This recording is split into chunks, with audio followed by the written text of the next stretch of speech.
É uma alegria e uma gratidão que nós expressamos a Deus nessa manhã por mais um dia de vida. É um dia de desafio, mas a palavra de Deus aqui nos fortalece, nos renova, nos dá força para nós seguirmos a nossa caminhada. A Bíblia fala e é um conselho e uma orientação. Confia no Senhor e faz o bem. Habita na terra e alimenta-te da verdade. Agrada-te do Senhor e Ele satisfará o desejo do teu coração. Entrega o teu caminho ao Senhor, confia nele e Ele tudo vai fazer por você. Que essas palavras de fato nos conceda força, renove a nossa caminhada no decorrer desse dia. Nós estamos aqui nessa manhã, começando mais um dia estudando um capítulo da Bíblia e convido você a abrir a sua Bíblia no livro de 1 Coríntios, capítulo 11, verso 1. Sede meus imitadores, como também eu sou de Cristo. O apóstolo Paulo estava aqui convidando a igreja de Coríntio a imitar a pessoa dele. Entendo que aqui também ele traz um princípio para todos os líderes do século XXI. Os líderes precisam ser modelos para os seus liderados. Nós sabemos que as palavras têm um tremendo valor. Um sermão é de grande valia, é a palavra de Deus aberta alimentando o seu povo. Mas um sermão vivo é um sermão que é vivido.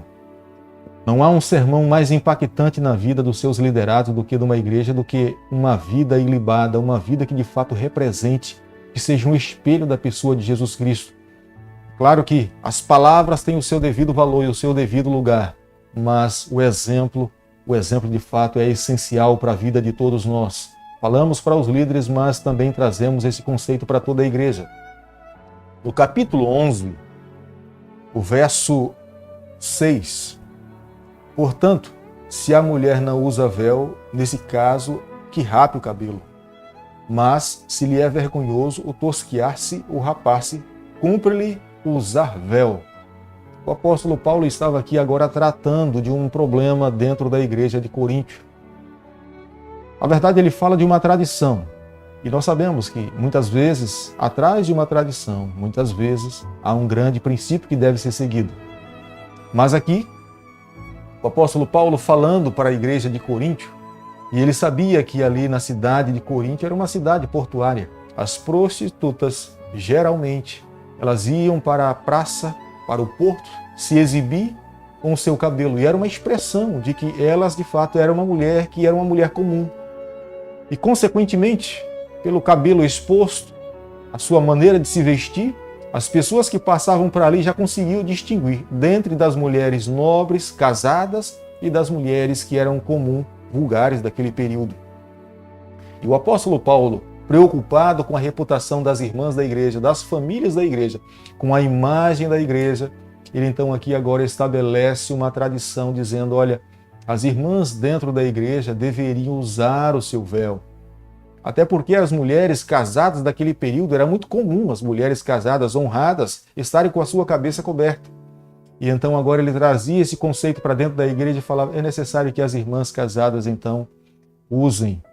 As irmãs dentro da igreja usem um véu no momento que estiver liderando a igreja, no momento que estiver à frente pregando, no momento que estiver fazendo alguma atividade ou dentro da própria nave da igreja, que elas tenham a sua cabeça coberta. Aqui nós podemos ver que por trás está um princípio que deve reger a nossa vida. A maneira como nós nos apresentamos diante de Deus tem o seu extremo valor. Deus sim se interessa da maneira como nós nos apresentamos diante dele. Deus não espera que um adorador se apresente diante dele de qualquer forma.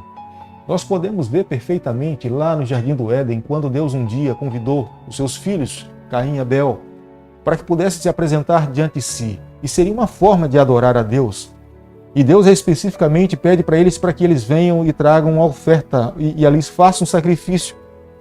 Abel foi restritamente obediente àquilo que Deus pediu, enquanto Caim acreditava que ofertando para Deus aquilo que ele achava que seria o melhor, Deus iria aceitar. E nós, como conhecemos o relato bíblico, Deus aceitou Abel porque foi restritamente obediente a ele, e Caim, que achou que oferecendo os frutos da terra, que era o melhor que ele tinha, Deus iria aceitar, e o Senhor não aceitou. Da mesma forma, Deus estabeleceu uma maneira de Moisés se apresentar diante dele. No livro de Êxodo, capítulo 20, verso 6, o Senhor disse a Moisés, nem subirás por degrau ao meu altar para que a tua nudez não seja ali exposta. Êxodo capítulo 20, verso 26. Deus estava dizendo ali para o sacerdote: olha, você não pode se apresentar diante de mim de qualquer forma. Você precisa sim usar uma vestimenta para que a tua nudez não seja apresentada aqui quando você estiver diante de mim. E Deus estava estabelecendo ali um princípio para que aquela comunidade, aquela igreja, aquelas pessoas que fossem se encontrar com ele, estivessem vestidas da melhor maneira para ofertarem ali a sua adoração. Irmãos, nós entendemos também que esse mesmo princípio deve reger a nossa vida hoje. Como é importante a maneira como nós nos apresentamos diante de Deus. Nós não podemos nos apresentar diante do nosso Deus de qualquer forma. Claro, não estamos falando aqui de marca, nós estamos falando aqui de um bom gosto e escolhermos aquilo que nós temos de melhor dentro do nosso guarda-roupa. E quando chegar o momento da nossa adoração, nós sim precisamos nos apresentar diante de Deus da melhor maneira que nós entendemos que Deus pede para que nós possamos fazer. Jamais devemos nos esquecer, o exterior sim tem um papel importante, é importante, mas o interior também precisa estar preparado para esse encontro. Nunca se esqueça de orar por aquelas pessoas que estarão dentro da igreja ouvindo a palavra de Deus. Não se esqueça de orar por você mesmo que um dia estará ali ouvindo a palavra de Deus, que ao você se apresentar diante de Deus, o teu coração, a tua maneira da tua adoração, a forma como você irá adorar a Deus, seja uma forma que seja aceita pelo Senhor. Não deixe de orar também por aqueles que terão parte ativa no culto, que estarão pregando, que estarão cantando, ensinando uma lição, que estarão também fazendo momentos de oração e outras atividades dentro da igreja. Ore para que Deus possa conduzir a vida dessas pessoas e que não seja o orgulho, que não possa se envaidecer, mas que de fato seja um instrumento nas mãos de Deus na hora que estiverem sendo usadas pelo Senhor para alimentar, para orientar e para ensinar a igreja de Deus. São princípios que norteiam a vida de um adorador. E, consequentemente, temos a certeza que Deus irá receber a nossa adoração e irá abençoar a nossa vida. Mas no capítulo 11, o verso 23, porque eu recebi do Senhor o que também vos entreguei. E o Senhor Jesus, na noite que foi traído, tomou o pão. O apóstolo Paulo estava agora lidando com um outro problema na igreja de Corinto. Os irmãos, eles tinham perdido a razão como é que eles deveriam participar da cerimônia da comunhão. E no capítulo 11, o verso 28, ele fala: examine-se, pois, o homem a si mesmo, e assim coma do pão e beba do cálice. Ele fala aqui, examine-se. As pessoas estavam se apresentando diante de Deus na cerimônia da comunhão de qualquer forma. A cerimônia da comunhão estava servindo como um banquete. Alguns estavam indo para ali para comer, outros estavam indo para beber. E tinham perdido o sentido, a verdadeira razão da cerimônia da comunhão, que era ter um encontro com Cristo, renovar a aliança. E era necessário, e aqui o apóstolo Paulo estava falando que era necessário ter um entendimento do que estava sendo feito. Não era simplesmente se assentar para comer, ou beber, ou estar no meio das pessoas, mas era necessário estar sentado ali e entender o que de fato estavam fazendo com as suas vidas quando participavam do pão e quando também participassem do suco de uva.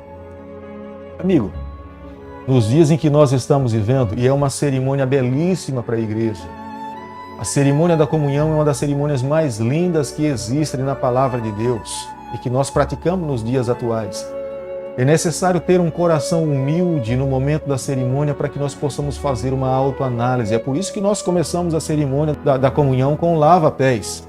Lavamos os nossos pés como simbolismo, como exercício da nossa humildade e depois então voltamos para a cerimônia e ali nós aprendemos o que representa o pão, o que representa o suco de uva. E entendemos que na cruz do Calvário, o preço do nosso pecado foi pago pela pessoa do nosso Salvador Jesus. O nosso Salvador Jesus pagou o preço para que nós pudéssemos ter a esperança e pudéssemos ter a certeza de que um dia nós estaríamos vivendo com Ele por toda a eternidade. Portanto, ao estarmos ali, é necessário ter a humildade suficiente para entendermos que tudo aquilo que nos impede de termos uma verdadeira comunhão com o nosso Salvador, nós precisamos pedir a Deus força, termos confessado os nossos pecados, termos resolvido os nossos relacionamentos que estão quebrados com o nosso semelhante, com os nossos irmãos, e agora então ali voltarmos para Deus e renovarmos a nossa aliança para que possamos dar continuidade na nossa caminhada cristã. Portanto, hoje, nos dias em que nós nos encontramos, é necessário também fazermos uma autoanálise da nossa vida. Quando eu e você formos participar da cerimônia da comunhão, é necessário fazer uma autoanálise. Lembrando que a igreja de Coríntio, eles estavam passando por sérios problemas e não conseguiam mais fazer essa distinção. Mas aqui a palavra de Deus nos traz a memória nessa manhã da necessidade que temos para que nós não caiamos na mesmice.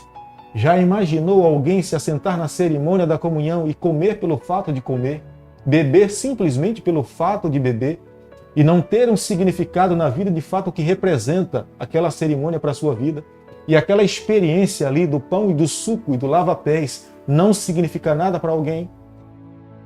É por isso que nesse momento eu quero pedir a Deus que a cada dia nós estudarmos um capítulo da palavra do Senhor, a palavra de Deus sensibilize a nossa caminhada com Deus, fortaleça a nossa experiência com o Senhor e nos ajude, através da palavra de Deus, permitirmos que Ele conduza a nossa vida, que abençoe a nossa família, que molde o nosso coração e a cada dia nós possamos estar mais próximos da pessoa do nosso Salvador Jesus. Oremos então por esse objetivo. Bondoso Deus e Pai, nos toma nas Tuas mãos, Senhor, nesta manhã. Nos ajude a cada dia a fazermos a Tua vontade, sermos mais semelhantes a Jesus. Obrigado pelas Tuas orientações aqui na Tua palavra. Fica conosco no decorrer desse dia. É o nosso pedido e a nossa oração que nós fazemos em nome de Jesus. Que Deus te abençoe e te guarde. Que Ele faça resplandecer o seu rosto sobre você. Que Ele tenha misericórdia de todos nós e nos conceda a sua paz em nome de Jesus. Amém.